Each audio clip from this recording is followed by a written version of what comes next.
जय सिया राम। कैसे हो मेरे देश के वासियों? अपने आधा दर्जन सब्सक्राइबर के लिए एक नया व्लॉग लेकर के आ गई हूँ मैं।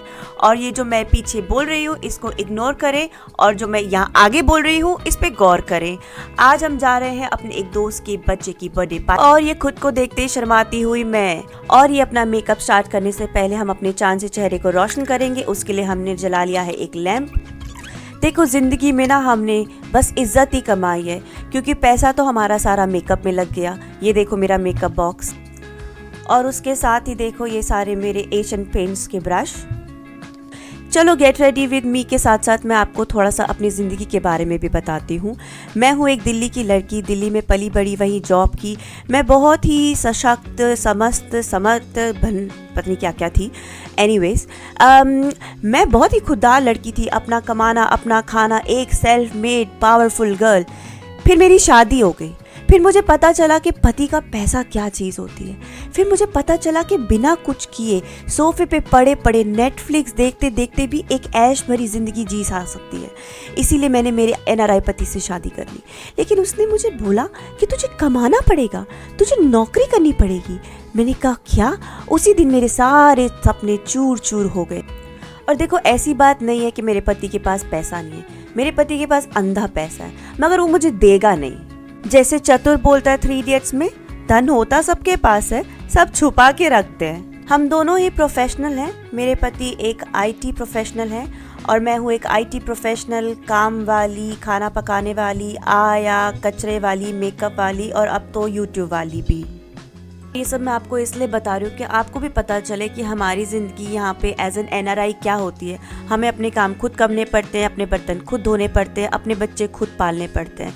हमें मेड सर्विसेज नहीं मिलती है। ऐसा नहीं है कि हम मेड सर्विसेज अफोर्ड नहीं कर सकते। Of course we can afford maid services, but अगर सारा पैसा वो ले जाएंगे तो फिर हमारे मेकअप के लिए क्या बचेगा। इसीलिए हम काम वाली बाई भी खुद ही बनते हैं और फिर मेकअप से तैयार होकर के मॉडल भी खुद ही बन जाते हैं।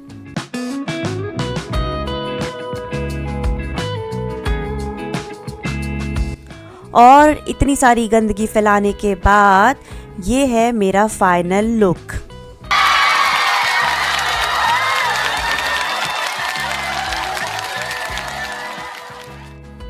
अब आती है ड्रेस की बारी। तो आज पहनने वाली हूँ मैं ये black dress with this black sweater इसलिए क्योंकि बहुत ठंड है भाई साहब, भयंकर ठंड है। ये रही मैं अपने 250 ग्राम के डोले दिखाते हुए। घमंड नहीं है लेकिन मुझको। और ये एक अद्भुत ट्रांसफॉर्मेशन, जादू हो गया है दोस्तों। और ये है मेरा खूबसूरत सा ड्रेस। इसको मैं चारों तरफ से दिखाऊंगी क्योंकि वीडियो की लेंथ भी थोड़ी बढ़ानी है। और ये देखो अंदर से भी मोती लगे, तुम कहीं मुझे गरीब ना समझ लो। और ये मेरी फ्रॉक स्टाइल। और देखो बचे हुए पैसे तो भैया हमने परफ्यूम में भी लगाए हैं, तुम क्या हल्के में ले रहे हो। ये हो गई मैं चकाचक तैयार। ये है मेरा सुंदर सा ओवरकोट। और मैं तुम्हें बता दूं, इस ओवरकोट को ड्राई क्लीन कराने के लिए मैंने 26 यूरो दिए दोस्तों। 26 यूरो मतलब समझते हो 2500 रुपये हमने इस कोट को धुलवाने में दे दिए। बहुत लूटते रहे बाबा, जर्मनी में बहुत लूटते हैं, बता रही तुमको। ये है जर्मनी के हाईवे।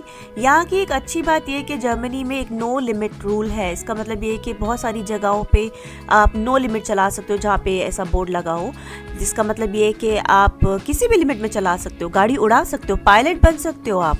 जब हम नए नए थे तब हमारे पास एक पुरानी पुंटो थी जिसे हम मैक्सिमम 130-140 पर भगा पाते थे। और बगल से जब 250 की स्पीड में ऑडी निकलती थी तब उसका हर पुर्जा हिलता था।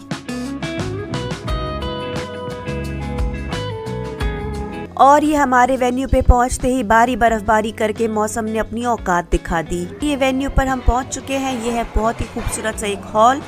जैसा कि मैंने बताया इसी में हमने हमारे बेटे का भी बर्थडे किया था, फर्स्ट बर्थडे। और खाना 1 number, hall 1 number, owner 1 number, मस्त एकदम।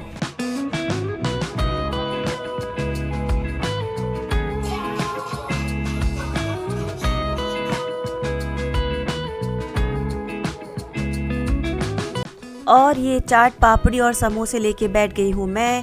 ये जो आप एक छोटा सा नन्ना मुन्ना सा हाथ देख रहे हैं, ये मेरा बेटा। इसको लगता है कि मैं इसको लेगेसी में अपने सब्सक्राइबर देके जाऊँगी, लेकिन ऐसा कभी नहीं होगा। कुछ भी बोलो यार, चाट पापड़ी टिक्की की ना बात ही अलग होती है। लेकिन अगर यहाँ पे मोमोज भी होते ना तो मैं 100 रुपये का शगन ज़्यादा डाल के जाती। वीडियो बना लूँ कि प्रियंका कितना कितना खा रही है। अरे यार ऐसे मत कर यार, इसकी प्लेट पे जूम डाल। और ये सब खाने में क्या है? ये हम सब स्त्रियों की नृत्य क्रिया चालू। हम खेल रहे हैं म्यूजिकल चेयर, जिसमें एक एक करके हम सबको बाहर निकालेंगे।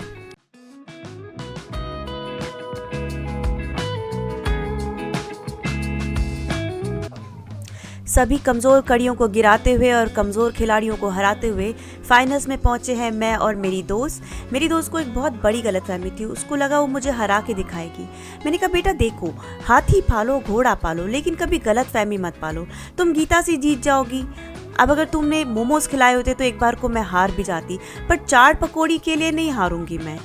और देखते ही देखते मैंने एक ज़बरदस्त विजय पताका लहरा दी है और ये एक शानदार जीत।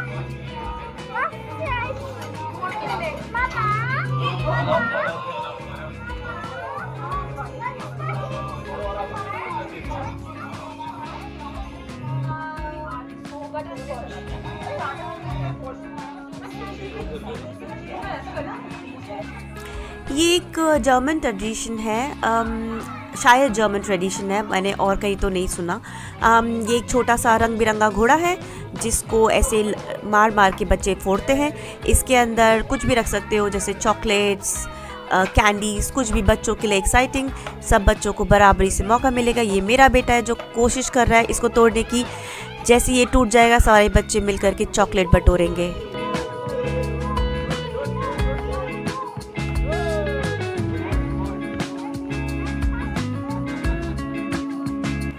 और ये चॉकलेट का मटका टूट चुका है और सारे बच्चे चॉकलेट बटोरने में बिजी हैं।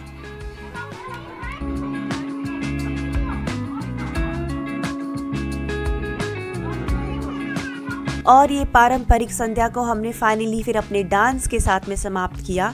कुछ भी बोलो, बाहर जितना मर्जी आ पचे पचे कर लो, लेकिन देसी पार्टी में जब तक लगेलू लिपस्टिक पे हम लोग ठुमके नहीं मारते तब तक हमारी पार्टी ख़त्म ही नहीं होती है। मतलब हम तब तक नाचे जब तक रेस्टोरेंट वाले ने लाइटें बुझा दी है और लिटरली हमको बोला है कि भाई साहब तुम्हारे पैर पड़ता हूँ, इतने पैसे नहीं दिया, प्लीज़ जाओ।